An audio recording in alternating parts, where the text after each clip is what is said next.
навистина размислував што да зборувам за оваа богослужба, иако уште пред 2 месеци со Живко се договоривме, но сепак секогаш Словото е еден нов предизвик и она што Бог ќе го стави во срцето, тоа ние треба и да го споделиме. Знаете, во нашиот живот ние имаме различни сезони. Во книгата на Проповедникот 3 глава вели се има свое време.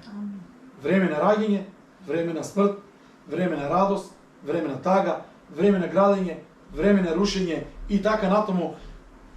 Проповедникот набројува повеќе работи. Јас сакам денеска со Божја помош да погледнеме преку дел од животната приказна на Јосиф. Ако сакате да ја знаете, таа е навистина запишена во прва книга Мојсиева, Битие, од 37 до 52 глава и животот на Јосиф опишан таму, но јас ќе се задржам на еден сосема мал дел и ќе зборувам на темата време е да свртиш како сакаш нова страница во животот или да отидеш во друга епизода. Животот на Јосиф, онака како што го читаме во Светото писмо, знаеме дека тој беше љубениот син на неговиот татко.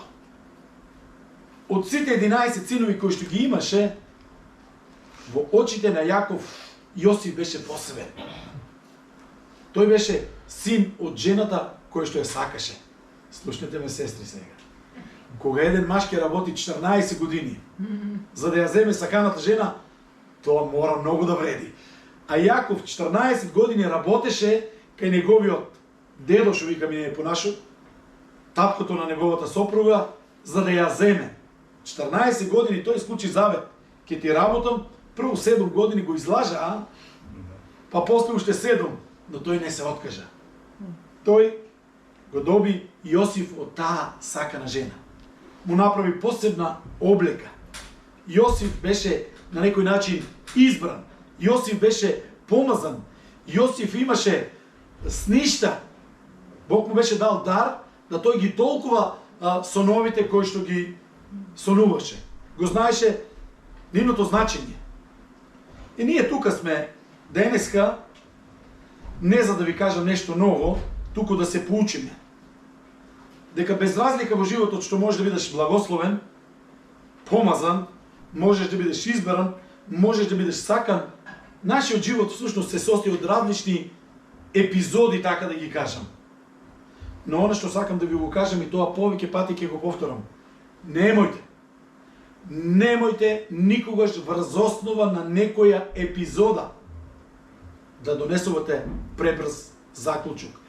Тоа му се случува затоа. Така е. Тоа во Божиот часовник не функционира. Не функционира тоа така. Кога зборуваме за тие страници во животот, за некои минати времиња, сите ние имаме свои минати времиња, некои се минати, определени, свршени. Немојте да ме прашувате граматички да ви кажам речените со минато, определено, свршено време, немам појма. Арно Мериш не е тука. Немам појма, македонска граматика не ја знам, ама струмичка ја знам. И ако пише има, може да значи нема. Од друга прилика. Само ако ставиш акцент има, тоа значи нема.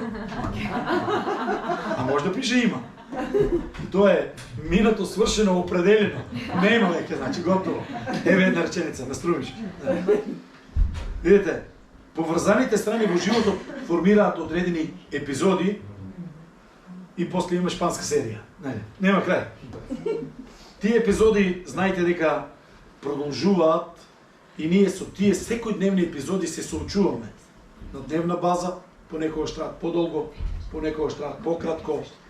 И она што е важно во тие епизоди, ние да се научиме како да отидеме поблиско до Господа. Јосиф, во неговиот живот имал неколку епизоди. Замислите да застанете пред браките и сите да ве мразат. И тоа не само да ве мразат, туку крвнички да ве мразат. До толку што, кога ти им носиш леп, сирење, вода, тие да те фатат и веќе предходно, уште оддалеко кога го видоа, еве го, љубениот син на нашиот татко. ајде да го убиеме. Само по Божја провидност, по Божја милост. Не стариот брат Рувин вели, не е добро тоа да го направиме. Па одлучија, пазите, милост му искажа, го фрлија во една јама во која што немаше вода да го остават таму да си умре.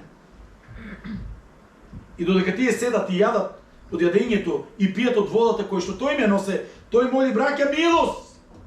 Апсолутно не. И ќе го спаси еден од неговата браќа кој што името е многу познато.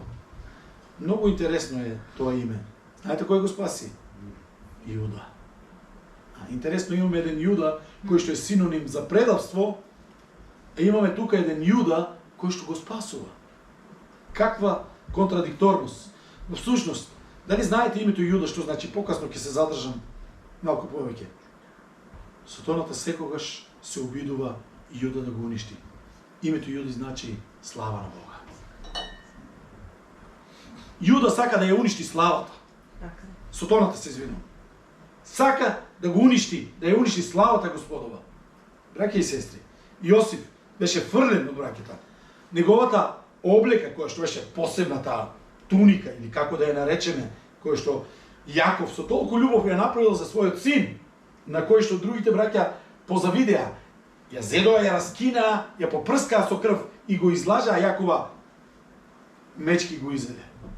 Кој ти зна што му каква приказна, но важно, Јосиф веќе не е жив. Така тие му пренесаа. Ете, браќа и сестри, и тоа беше веројатно една тешка епизода во животот на Јосиф. Покасно го извадија и го продадоа на исмаилците и тие се надеваа дека на него ќе му се изгуби секоја трага. Никогаш повеќе тој нема да стане дел од некоја епизода. Не само што ќе стане дел, туку всушност ќе стане дел од најголемата епизода што може човек да ја замисли. Но тука сакам малку да застанам. Може би некој помеѓу нас е во некоја лоша епизода од својот живот. Се соочуваш со нешто со што не би сакал. Кој од нас сака да има маки? Ние имаме толку песни во Македонија, дури една песна вели со маки сум се родил јас. Ние имаме толку, не знам дори како да денови или се денови, аргатски маки големи. Стани си утре порано, дојди си вечер подоцна. Наутро радост понеси, навечер така донеси. И како што вели писателот, поетот, ај пуст да би останал животот кучешки. Тоа е едно страшно нешто. Роден во робство, замисли само 500 години. Една генерација, па друга генерација. 500 години. Тоа не се епизоди, браќа и сестри. Нема крај. И може би епизодата во која што се наоѓаш ти изгледа предолга. Но реков, се има свое време. Може би се осемен во некои тешки одлуки. Може би најблиските не те сваќаат, не те прифаќаат. Се чувствуваш изневерен. Тоа барем во Македонија го нема. Кој што ќе ти вети, се исполнува. Браќа и сестри, скршеното срце многу боли. Изневереното срце многу боли. Оставен си долу во таа јама, очајница, и си мислиш, дали некогаш јас воопшто ќе видам бел ден. Но знаете што ќе ви кажам? Таа јама очајница не е јама за смрт. Мислам дека е 118-тиот псалм каде вели не, нема да умрам, туку ќе живеам. И ти, можеби, ако се наоѓаш во некоја таква ситуација, ја слободно ќе ти кажам, ќе разочараш некој, затоа што ние не сме оставени тука предолго да страдаме. Зошто? Зошто? Многу убаво го читаше псалмот. Господ е твојот пазител. Тој ќе те чува на твоето излегување и на твоето враќање. Не дреме и не спие Господ твојот пазител. Тоа е нашиот Бог. Често пати се замислам, Боже, зарем толку јас сум вреден во твоите очи? Толку ли сме вредни да ти велиш, Оној кој чепка на тебе, чепка во земјата на моето око. Знаете што? Бог може, ако треба, земјата во обратна насока да ја сврти, само за да ти помогне на тебе. Ќе ги промени сите можни физички закони ако треба, но за да ти помогне. И да минуваш низ оган, нема да ти изгори. И да те потопат води, нема да се удавиш, што ви кажам. Зошто? Затоа што Бог вели, јас за тебе давам народи за твојот откуп ако треба. Браќи и сестри, таков е нашиот Бог. И јас по милост Божја сакам да ви кажам, зарем не е време да свртиме друга страница? Да ја ставиме довербата во оној кој што вели и никој и ништо не ќе ве отме од мојата рака. Всушност, она што на прв поглед се чувствува како тажен и жалосен крај за животот на Јосиф, тоа ќе изникне во нешто толку големо. Јас не знам на кого ово утро, или не знам со што секој еден од вас се соочува. Јас можам да кажам, јас знам со што се соочувам. Јас знам ништо поминувам. Може би за некој од вас помалку знам. Но има некој кој што знае со сигурност каде си во овој момент. Знаете, кој плач боли најмногу? Таа една српска песна, ќе се сетите. Јас барам како млад ја пеев туку во Скопје, кога бев средношколец. Плачем, али суза нема. Ја ми го боли. Многу полесно е кога ќе се исплачиш. Кога чувствата ќе произведат нешто толку убаво. Ете, браќи и сестри, некои страни во нашиот живот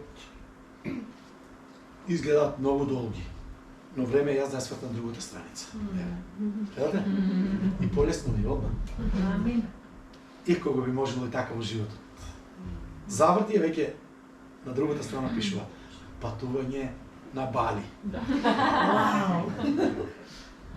Имаше еден шофер, ми испрати една слика, вика, јас сум моментално на Бали и се бањам. Слами од Бала поставил, најлон и базент од Бали си направил. На Бали сум. Ете, твој двојко. Вас. Да. Никој не може да каже дека не бил на Бали. Без оглед колку и да се тие моменти тешки, јас ќе ти кажам, подигни го погледот кон оној кој што може да помогне. Стави ја довербата во него. Тој нема никогаш да те разочара. Нема може да биде на начинот како што јас и ти очекуваме. Нема да биде можеби во времето кога јас и ти сакаме.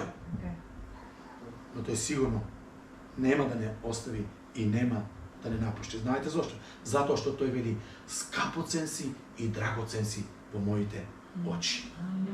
За некој кој минува низ тие лоши страници во овој момент, слушнете ме, пригазната е многу поголема отколку што моментот може да каже. Кој може, сега ние веќе знаеме како настанува и што се случува, но кој може да предпостави, знаете, бисерот, јас немам видено, барем се надевам, немам видено, а може би сум видел скапоцен бисер, онака, вистински бисер од школки. А знаете како почнува, нели? Едно зрнце песок ќе влезе во школката. И тоа е толку болно за нејзе, што таа почнува да лачи. Тоа е болка. Тоа е страно тело во нејзиното ткиво. И таа обвиткува со тој слуз. И на крајот, луѓето ќе одат, ако треба, ќе дадат милиони за да го купат тој бисер. А внатре, замислите, само зрнце песок. Ти му даваш чаша песок, не, сакаме едно. Ете, браќи и сестри, така и нашиот живот. Некои страници во животот изгледаат така, некој епизода, но не го знаеме крајот. А Бог е тој кој што го знае. Зошто вашите патишта не се мои. Вашите мисли не се мои. Бог е многу повозвишен. И тој планот кој што го има во твојот живот и во мојот, тој ќе го спроведе. Понекогаш ако треба, малку би кажеле, Бог знае да застане и да каже: чекај, фраеру, каде си тргнал? Знаете, имаше еден кој што Бог му дава план, оди во Ниневија и кажи им, ако не се покаете за 40 дена, ќе ве уништам сите. Ниневјаните беа смртни непријатели на евреите во тоа време. Што? Боже, јас цело време се молам, уништи ги наши непријатели, сега ти ме праќаш да ги спасам. Нема шанси. Тој сакаше да бега на Бог, на неговиот пат. Испрати една голема риба, го лапна, што ви кажеле ние човечки, и го однесе. И на крајот Јона мораше повторно да проповеда. Видете, може би во овој момент мојата и твојата епизода во животот изгледаат тешки и тажни. Но немој ни случајно да ја завршуваш приказната. Нити мојата, нити твојата. Затоа што Бог е тој кој што има посебен план со секој еден од нас. Не си случајно ова утро. Сигурно синоќа на сон не се сони ова утро, во недела, во 10:30, јас морам да одам, ми се сони да одам на црква. Знаете, има нашиот народ, верува во такви работи. Убаво е да сонуват и да одат на црква. Само да не одат на некои други места.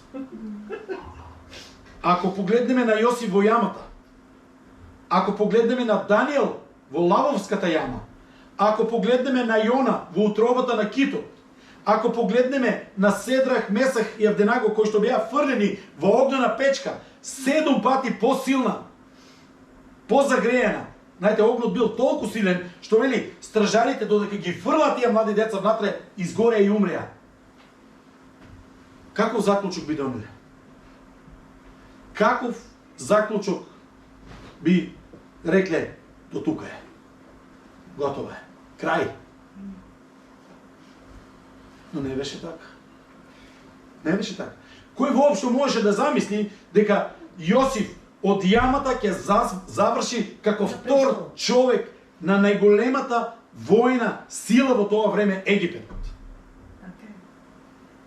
Никој нити предпоставуваше дека такво нешто може да се случи. Кој можеше да замисли дека 7 дена гладни лауви и фрлаат човек помеѓу нив и ништо да не му направат? Тој излезе без и една гребнатинка. Дури царот утрото доаѓа кај лавовската јама и вели: Даниеле, и слушнете што вели: слугу на Всевишниот Бог, можеше ли твојот Бог да те избави? Тоа тој го кажа во очај. Замислите, иако царот го сакаше, Даниел не можеше да го промени персискиот закон. Еднаш подпишан персиски закон од самиот цар, царот не можеше да го промени. На негово изненадување, Даниел од јамата вика: жив да си довека, царе, мојот Бог на кого му служам ме заштити. Каква радост само.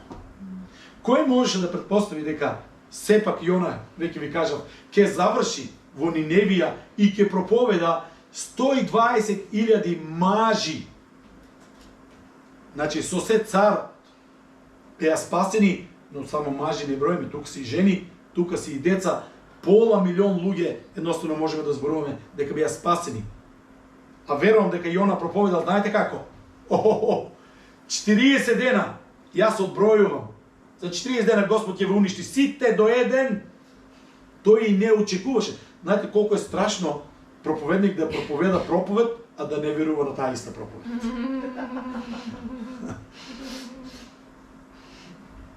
А ако не се покаете, Господ сите ќе ве збриши. Едно цунами и чао, завршено. И таман Бог ги спаси, го гледаме Јона, седе на кванташки пазар и плаче за една тиква.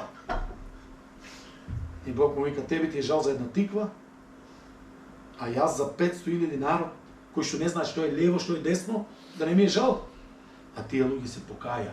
Царот ја свати сериозноста. Царот едноставно веруваше дека Израелиот Бог може да го направи тоа. И затоа нареди пост. Сите, мажи, жени и деца, дури и на стоката, да не ја дават јадење и пиење.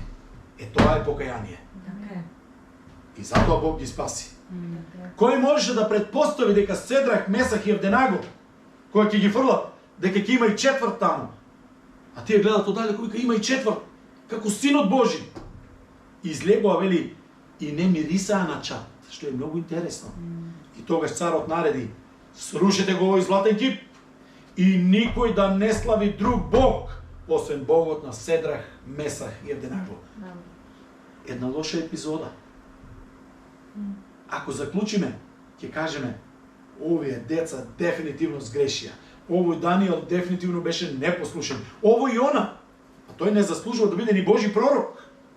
Бог му вика, тој бега. Тој не го исполнува законот. Видете, браќа и сестри, затоа немој да пресудуваш заради некоја лоша епизода. Ви велам, некој од вас можеби минува ни става лоша страница по животот. Може да се чувствуваш тажен. И нормално е да се чувствуваш тажен. Како си бе, брат? Брат, супер сум. А знамо ти срцето му плаче. Кажи си бе, брат.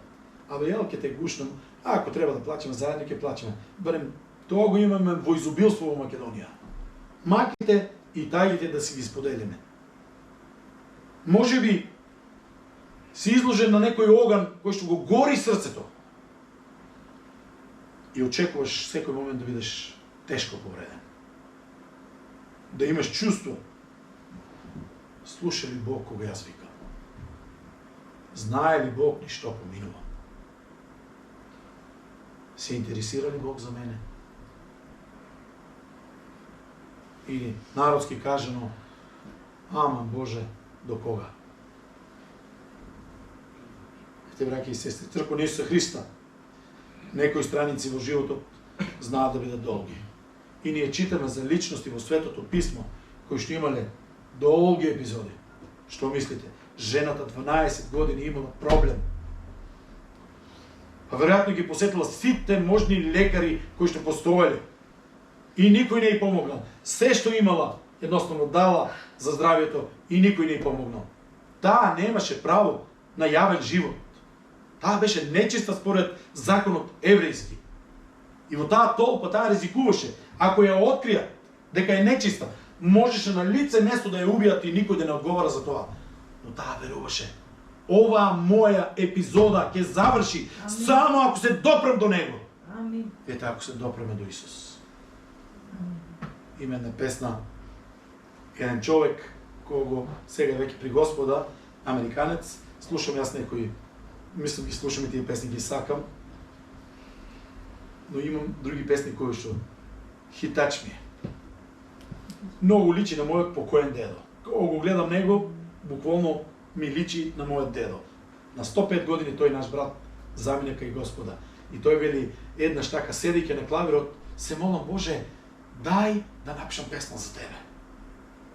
И во тој момент вели, почувствува како Бог да ме допре. И тоа беше инспирацијата за таа песна. Oh, touch me. Многу убава песна. На англиски, на македонски не знам дали има преведено. Видите, браќи и сестри, таа жена 12 години се допре до Исус и беше исцелена. Друг еден човек, замислите, 38 години. 38 години, тоа е пола животен век. 38 години лежи на ивицата на базенот и чека. Белким, конечно, јас ќе бидам прв да слезам и да бидам исцелен. Тоа беше идејата, планот. Но Бог имаше друг план. Дојде и му вика, сакаш ли да оздравееш? По струмички ние би кажеле, не, ти сакаш. Зашо сум тука 38 години? Да го прашаш човек кој што е болен 38 години, сакаш ли да оздравееш? Малку изгледа смешно. Сурово. Сакам, ама немам човек. Ајде да бидеме човек за некој околу нас. Ајде. Денеска има многу луѓе кои што шетаат. Но дали има човек у Божјето срце? Дали има човек кој што својата рака ќе ја даде за помош? Дали има човек кој што своите нозе ќе ги употреби за слава Божја? Дали ќе бидеш човек кој што твоите очи, гледам сестрата позади, дали ќе бидеш уво за оној кој што не слуша и да можеш да му го покажеш? Затоа ќе ви кажам, сите ние, без разлика во каква ситуација да сме, ние сме вредни кај Господа. Ниеден од нас не е нешто посебно, нешто помалку. Не. Пред Бога сите сме исти. Пред Бога сите сме исти. Знаете, немаме право ние да ја скратиме епизодата на некој живот. сега во моментот Бог ми даде еден пример за еден лекар кој што бил гинеколог и породува една млада детенце без нозе. И се мислил во тој момент да ја фати и да го задави детенцето и да не се мачи цел живот. И само Божја интервенција го спречела тој добар доктор. Не го направил тоа. И после 25-6 години тој доктор присуства на концерт каде што свири една млада девојка. Прекрасна на виолина. Виртуоз. И лекарот оди и ја гледа девојката во количка. И знаете, лекарот заборавил, ама сигурно некои сеќавања се повратиле кај него. Мајката на таа девојка отишла кај лекарот и го познала. Докторе, се сеќавате ли? Ова е ќерката кога вие ме породевте. Тогаш лекарот почнал да плаче и искрено кажал, во тие моменти мислев тоа девојче да го задушам, да си замине. Немаме право. Не сме ние тие кои го даваме животот. Бог е тој. И Бог едноставно знае. Па замислите, Ник Вујчич нема ни раце ни нозе. А колку Бог го употребува. Што јас и ти никогаш не би досегнали на луѓе, тој ги досегнува. Бог знае. Може би ќе кажеме, ама таа епизода, Боже, е предолга за тој млад човек. Цел живот. 4 дечки има, да не можеш детето да си го прегатнеш, замислите. Да не можеш синот, ќерката да ги фрлеш нагоре и со сигурни раце да ги префатиш. Но Бог знае. Ние не сме тие кои што ќе кажеме, ова епизода треба да заврши. Апсолутно не и не и не. Светото писмо, знаете што вели? Господ Исус Христос вели вака: крадецот доаѓа само да украде, да убие и да погуби. Јас дојдов да имаат живот и тоа живот во изобилство. Не дреме и не спие Господ твојот чувар. Сатаната знае дека ако го убие сонот, ако ја убие визијата која што ја имаме, тогаш ние нема да сме никаква закана за него. Затоа немој с ништата, визиите кои што Бог ти ги дава, да ги забораваш. Туку да бараме од Бога сила, да не води и да не чува. И да веруваме дека Бог е со нас, онака како што ветил. И ете, јас сум со вас преку сите денови до свршетокот на светот. Следна страница. Гледате тратката. Сушност, јас сакам жарот. Знаете, сите ние кои што се грееме на дрвја, имате тука некои се грее на дрвја. Дома, симата. Добри, и ние сме на дрвја. И знаете, кога огнот загаснува, кога останува пепелта, често пати под пепелта останува некој жарче. И јас не сакам тоа жарче да се угаси. Може би таа епизода е пепелна. Тешка е. И се обидува пепелта да го загуши и тоа жарче да го угаси. Напротив, кога тоа жарче ќе се извади, само да го извадите, тоа веднаш ќе почна кислородот да дејствува на него. Ако почнеме да дуваме, уите како, дури некои делчиња кои се веќе јагленизани ќе станат, ќе црвени, ќе сакат да горат. И сакам ние да додадеме гориво на тоа.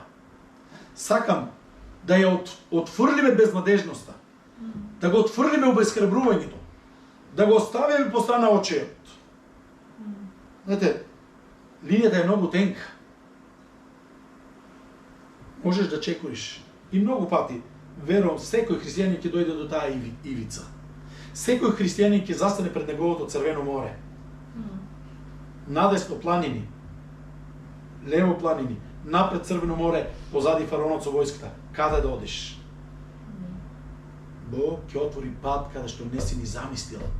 Бог ќе даде одговор кој што не си го ни смислил, ни на сон ти дошол, што би кажал. Да го отстраниме стравот. Како ќе биде утре? А кој гарантира? Зошто да се секирам за утре? Можам да потпишам денеска дека утре ќе сум здрав и жив. Не. Немаме гаранција. Како ќе се чувствувате со човек во 12 часот разговарате и после 25 минути ви пишат Ване умре. Тоа ми се случи пред само 2 недели. Со еден човек, со кого 5 години работиме, од 12 сат се смеевме, здрав паров, 2 метра маж, силен, шофер, ти дава документите на рецепција и му викат, почекайте неколку минути, ќе биде готово. Седнува на стол, паднува и крај. Шок едноставно. Шок. Никој од нас нема гаранција за утрешниот ден. Се што имаме е сега. Следниот чекор, ако Бог даде, ќе го направиме. И затоа Светото писмо не предупредува: Израеле, ти и јас, спреми се да се сретнеш со твојот Бог. Видите, таа епизода од другата страна е вечна. Не е долговечна, вечна е и нема крај. Оваа земна епизода, ма колку и да е тежок овој земен живот, е ограничен. А ако човекот замине од другата страна, неспремен да се сретне со Бог, ето тогаш потажно нема. Денеска во утро, после тоа што си читав, отворив телефонот и првото нешто како подсетник што дава телефонот, некои мемории, не би сакал такви вести, ама ме подсети на денешен ден, пред 21 година, загина еден мој млад колега. Студиравме заедно 4 години во Осијак, Горки. Млад пастор од Кратово, отиде во Охрид црква. Во сабота бевме заедно. Во Грција ми кажа: Зедов прстен, Гоца ќе ја запросам. Ќе отидам, ќе ја земам од Куманово и во Охрид ќе ја запросам. На пат за Охрид загинаа двајцата. И уште една друга девојка која што ја водеше црквата. Тешко време беше тоа. За родителите неопиштливо тешко. За црквата како нас беше тројца млади луѓе ни отидоа. А колку беше полн со живот, што да ви кажувам. Не можете да го сопрете. И како луѓе се прашуваме зошто. Немаме одговор. И токму тоа и напишав на неговата мајка и на неговата сестра. Да ја нема надежда на вечниот живот. Дека ќе бидеме за цела вечност заедно. Посурово тоа нема. Си го изгубил челото и готово завршено. Нема веќе. Нема видување. Тоа е нетрагично, тоа е ужасно. Но само надежда во Исуса Христа ни дава таа нова страница. И ние не веруваме на нешто, на некоја измислена приказна. Ние веруваме зашто вели: јас умрев и воскреснав, така и секој кој верува во мене нема да загине, но ќе има живот вечен. Тоа Исус со неговата смрт го потврди. Воскресна, се вознесе и вели: ви припремам дом на небото и ќе дојдам да бидете и вие таму каде што сум и јас. Немојте некоја лоша епизода и да донесете конечен заклучок. Сум имал многу лоши епизоди во животот. Знам што значи да се минува низ нив. Но она што сакам да ви кажам, одлучи се да му веруваш на Исуса Христа. Онака како што Павле вели: научен сум и да бидам наеден и да бидам гладен. Ме гонат, ме тепат, ме затварат. Абе што ли не ми прават? И тој на крајот, знаете што вели? Во Филипијаните 4:13. Се можам преку Исуса Христа кој ми дава сила. Без Бога ние сме безпомошни. Да ја свртиме новата страница во која што Господ Исус Христос нема да е статист. Туку ќе биде оној, ќе му дозволиме тој да го напише нашето сценарио. Не ние на Бог да му кажеме, многу ми навелат: ама јас се молам, очекувам, барам и Бог не ме слуша. Па затоа што ти му наредуваш на Бог како да биде, а Бог има најдоброто за тебе. Дозволи му. Дозволи му. Затоа чујме, брати и сестро, нека добро се однесуваме еден кон друг. Знаете зошто? Затоа што таму каде што сум јас денес и поминувам низ таа долина, може би ти ќе бидеш утре. Ние си требаме едни на други. Нема ништо поубаво од тоа, без разлика колку и да е тешко, кога ќе видиш кога една црква заедно плаче. За сакана сестра, за сакан брат. Кога заедно го носиме тој брат или таа сестра пред Господа. Нема ништо пообо од тоа. Тоа не се само израз на емоции. Тоа е срце кое што сака. Срце кое што пати. Затоа што некоја сакана личност во тој даден момент има една лоша епизода. Многу епизоди завршуваат фално на Бога добро, но некои се од привремена разделба. Некои браќа и сестри не пуштаат според нас прерано, но Бог е тој кој што го има последниот збор. Но ние имаме живата надеж, како што вели Петар во 1 Петрово 3-4 стих, 1 глава. Браќа и сестри, и покрај се што поминува, ништо помина Јосиф, неговите ништа не беа уништени. Тој не ги остави по страна.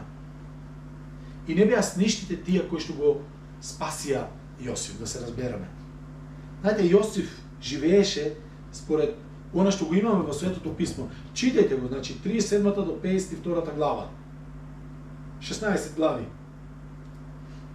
Јосиф живееше чист, безпрекорен живот пред Бога. И кога можеше да направи греф, тој вели како да сгрешам пред лицето на мојот Бог. Беше обвинет за тоа, фрлан во затвор. Едноставно беше обвинет да ме ќе силувал газдарицата. Но тој му веруваше на Бог. И знаете што пишува? Секаде каде што ќе читате за Јосиф, беше, вели вака, и Господ беше со Јосиф. А тоа е поважно. Ако е Бог со нас, што може човек да не направи? Тој може таа лоша епизода да ја направи потолку убаво. И всушност, воведот на таа лоша епизода, од кога беше продаден, па беше препродаден, тој заврши во еден дом, домот на Пентефрија, таму беше обвинет од страна на газдарицата дека лоши работи и правел, фрлен во затвор, од затворот тој застана да биде втор човек во целото царство на Египет. И од тука почнува приказната Божиот план. Видите колку Бог е далекосежен. 2200 години пред Христа Бог на Авраам му ветува: од тебе, од твоето потомство ќе издигнам голем народ. Ќе биде мој народ. И почнува Бог да го ствара планот. 72 ќе се дигнаат од Ханаан во земјата која што за нив не беше таа нивна земја. Уште Израел не постоеше како нација и како народ. Ќе отидат во Египет и таму ќе се намножат и ќе станат народ околу 3,5 милиони и Бог ќе ги повика и Мојсей ќе ги врати. Помеѓу тој период е 600 години. Од тие 72 за 600 години 3,5 милиони народ стана. И Бог имаше свој народ. Бог беше помеѓу тој народ. И едноставно Бог се грижеше. Но почна од една лоша епизода. Беше фрлен во затвор и Бог го издигна за да го повика својот народ тука. Браќа и сестри, како што реков, оној кој го извади Јосиф од јамата беше Јуда, а тоа име значи слава. Силата на славењето е огромна, а ние за тоа читаме во Дела апостолски, кога Павле и Сила беа затворени, тепани, на полнок, ние читаме дека Павле и Сила пееа, и додека пееа, се затресе затворот. 16-та глава можете да ја читате во Дела апостолски. Се отворија вратите, паднаа оковите, и темничкиот стражар, гледајќи дека се е отворено, а на него му кажа посебно да внимава на овој, Павле. Зима нож и сака да се убие, а Павле му вели: немој да си правиш никакво зло. Тука сме сите до еден. Замислите, отворени врати, а затворници не бегат. Како ви се чини тоа? Мислам, кај нас се затворени вратите, па сите бегат од излизу. Не можеме ни уше да видиме хеликоптер да дојде да слета, уше тоа ни фали, уше такво сценарио, а може би еве давам добра идеја, не? Ете, огромна е силата на славењето. Кога Бог се слави, таму нема место. Едноставно еден брат го опишува, вели, кога народот Божи слави, вели Сотоната, вели, од зид на зид се удира и бега затоа што не може да трпи славата Господова. Затоа и кога ти е тешко, слави го Бога. Една песна како млади христијани ја пеевме: пеј и во сончев ден, пеј и кога мрачно е. Заедно или сам, само пеј, пеј. А па не има и народна македонска песна која вели: кој ќе ме чуе како пеам, тој мисли јас маки нему. Не значи едноставно. Не значи. Сакам јасно да ви кажам, за да ме разберете, кога се слави Бог, помазанието доаѓа. Тоа помазание нема да дојде на сите подеднакво. Нема да дојде на оние кои мрморат и постојано се жалат. Тоа помазание нема да дојде на оние кои се лигават, ќе ви простите на зборот, и кои само кукаат. Абе, нешто не врве, не е така. Чекай бе, брате, подигни ја главата малку кон Бог. Тоа помазание нема да дојде на оние кои што нон-стоп само критикуваат и се со осудувачки дух. Тоа помазание нема да дојде на оние кои се само религиозни и кои се само праведни. Тоа помазание нема да дојде на оние кои се кондензирани и кои се конзервирани. Тие знаат се. Што идем кажа? Јас знам. Па напред, јас знам. А бојта, јас знам. Нема помазание таму. Нема послушност, нема понизност, нема кротост, нема смирност, нема долготрпеливост. Какво помазание очекуваш? Тоа помазание нема да дојде на оние кои се мрзливи и кои се индиферентни или млакави. Знаеме што Бог вели за оние кои се млакави? Ќе ве отфрлам. Црквата во Лаодикија не сака Бог такво нешто. Тоа жарче треба да гори. Како? Тоа жарче ќе гори само ако сме со Исус. Кога се разгореа срцата на двајцата кои патуваа кон Емаус? Кога Исус ги придружи на тој пат. Знаете какви беа? Ти беа очени. Исус од Назарет. А ние мислевме дека тој е оној кој Бог го испрати. Ама еве, го распна, го убија, нема надеж, очај, едноставно. И тогаш, види, зашто зборувате? И почна да му објаснуват, само ти ли си странец, само ти ли не знаеш? Тој беше оној кој што тоа го доживеа. Но тие него ни препознаа во својот очај. Знаете, кога ние сме очајни, често пати него ни препознаваме Бог. Тоа е како некој човек кога често пати одел по плажата, веројатно сте го слушале тој пример, христијанин, и гледал покрај неговите стапки и други две. Но кога му било многу тешко, оди по истата плажа и се моли и вика: Боже, зошто сега ме остави? Не ги гледам твоите стапки. А Бог му вика: сине мој, не се тоа твоите стапки, тоа се моите, јас тебе те носам на рацете. Понекогаш ние тоа не го ни чувствуваме, а Бог не носи на неговите раце, иако тие раце се прободени. Иако тие раце се крвави. Ама знаете што? Тие раце се мокни и силни. Зборот негов е мокен, а камоли ако тој ја испружи раката. Тој запрети и морето и ветрот, се стиши. Затоа, ова помазание Бог го дава само на оние кои се гладни и жедни, на оние чии што срца горат. И покасно, кога нивните очи се отворија на тие двајца, тие што кажа: не гореа ли нашите срца кога тој ни зборуваше? Ама не зборуваше за инфлацијата, не зборуваше за не знам што. Зборува, тој почна од почеток, се од писмото, објаснувајќи им како Исус требаше да пострада. Браќи и сестри, Бог вели, ако ние го славиме Него, тој ќе ја отвори таа нова страница. Бог ќе го даде своето помазание на оние кои го сакаат Бога со цело срце, со цела душа, со сета своја сила. Тоа помазание ќе го имаат, како што реков, срца кои што имаат пасија, ревност, копнеш. Тоа помазание ќе дојде на оние кои се заљубени во Бога. Слушав интервју на еден евреин, ортодоксен евреин, кој новинарката го прашуваше: дали Бог вас евреите ве сака? Тој даде еден таков одговор кој што на почетокот дури ќе кажам беше многу, не знам ни кој збор да го употребам. Многу силен збор. Тој каже вака: Бог е лудо заљубен во нас, леле. Тој така го каже тоа. Толку многу не сака, вели нас. Убаво е чувството да знаеш дека некој толку те сака, што е спремен и да умре за тебе.